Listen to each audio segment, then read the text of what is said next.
What's up, everyone? As we head towards the first eviction of Big Brother 26, arguments are the fashion in the Big Brother house, and potentially quitting might be a passion of one of them. Sounds familiar to the Copacabana, but y'all ain't getting that parody song. At least not yet. Folks, we've got so much to talk about. So welcome to your live feed update. Now, right before we get started, if you are new around here, I'm so sorry, I was just eating some chocolate and maybe I recorded too fast. If you are new around here, please don't forget to hit the subscribe button and also hit the like button. Y'all came through yesterday on the likes and it really helped me in the algorithm, so I'm going to ask y'all again today. Hit the like button. It takes all of 0.2 seconds to literally just go click and help me out. And if y'all want to do that, that would mean the world to me. So thank you, folks. Subscribe, like, and let's get to the update. Question of the day now, folks. We've nearly seen a whole week of Big Brother 26, and this is the important question now. And I'll probably come back to this video towards the end of the season and check. Put your winner pick in the comment section below. It's as if it's a sweepstake. There's no prize at hand apart from pride, and I just want to see who can actually get it. Who's going to hit the nail on the head? So please let me know who you think is going to win Big Brother 26. Drop it in the comment section below, and I'll probably revisit this when we get to the end, and we'll see who came through with that comment. Now, in case you didn't catch yesterday's update, I am going to cover this because I did do a later video yesterday, and I talked about this just because I ended up recording later. But Lisa won the power of veto. She used the veto on herself, so congratulations to Lisa, who was off the block. And she's becoming a character, so I'm glad she's going to be safe. Of course, Angela, who could we forget? Angela is the head of household, and she decided to nominate Matt as the replacement nominee, meaning that the nominees currently is the key word there because we've still got the BBAI arena. We don't know exactly how it works yet, but it might mean that nominations aren't exactly the same by the end of the week. But currently on the block is Chemo, Kenney, and Matt. Oh, Kenney. Oh, y'all ever heard the phrase, "Oh my God, they killed Kenney"? That feels very relevant today, and we're going to talk about that very shortly. Now, this is quite an entertaining moment. So Matt was in the kitchen, giving it all, "Dude, bro, where's all the steaks, man? Where's all the salmon?" And then Tucker was like, the salmon got chucked out, and the steak, I don't think it was good anymore, or whatever. And he's like, and Matt was like, and we're eating freaking cucumber. And then Tucker turned around and said, "Why don't you cook for yourself then? Why don't you cook for yourself?" And I'm so glad he said that. When Angela called him a brat, I think this is what she meant. Saying things like this infuriates me. It's given a strong case of mama's boy, and he is diagnosed hard with that, because that is... I hate when people say things like that. Why are you complaining about the cooking? Why are you complaining about this? Why don't you get off your ass and do it yourself if you're going to complain, okay? That is just absolutely ridiculous, and I see why Angela called him a brat. While Angela's stock has definitely gone down, she's certainly not my favourite anymore, but her stock has gone down, I still like her. She had a point calling him a brat, because those kind of comments are what get people called spoiled brats when they are kids, alright? When they are kids, when they are teenagers. Not a 20-odd, nearly 30-year-old man. It's given man-child, that's all. And I was glad Tucker, who was about the same age as him, actually stood up and said, "If you're going to say these things, why don't you cook for yourself?" My thoughts exactly, Tucker. Thank you. Now more on Tucker, and I am very happy about that. I've been glad I've been able to talk more about Tucker over the past few days, because he was my winner pick before the season.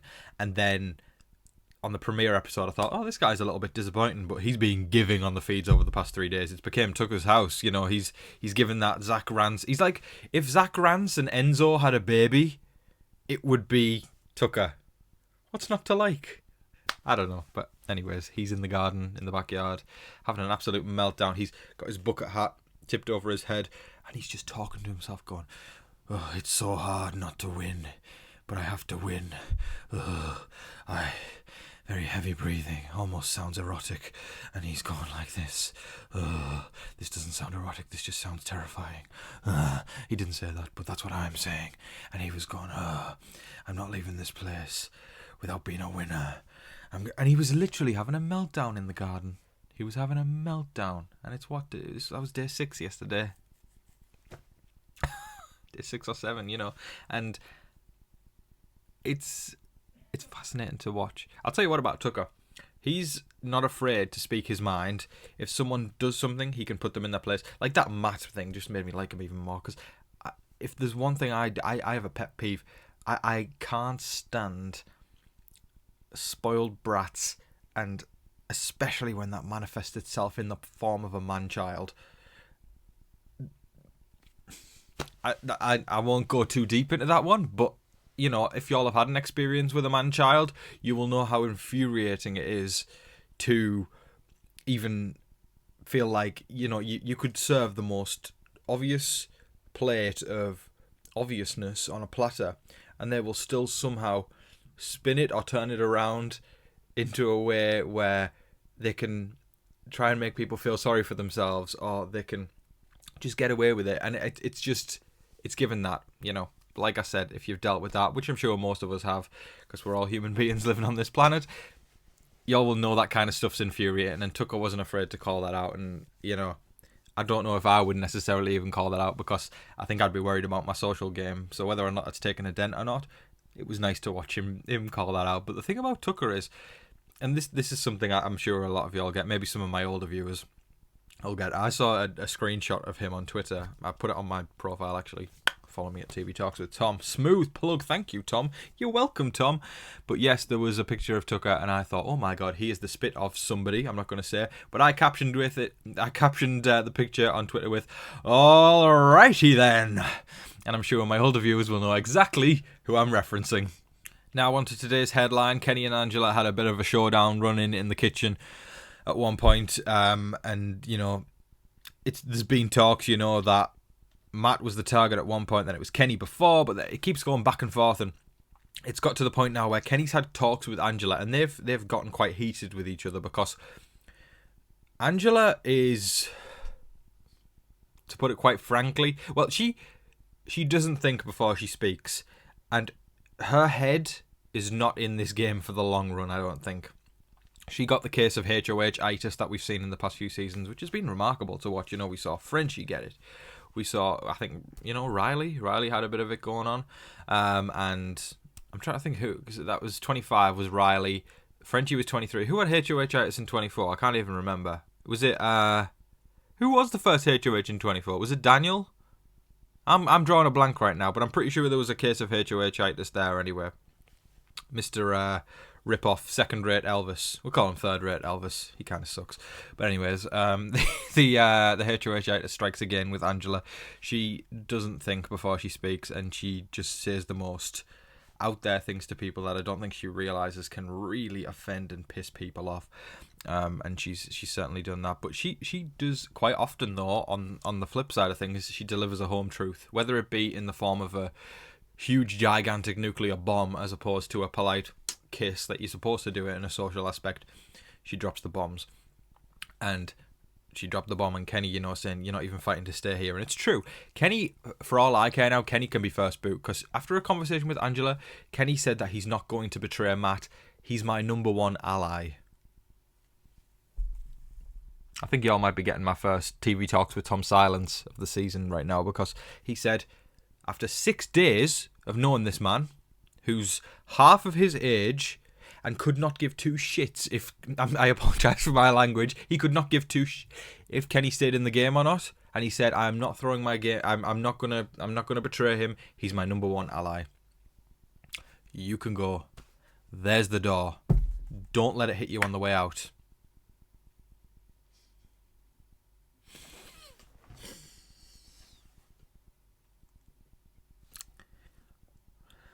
Insane.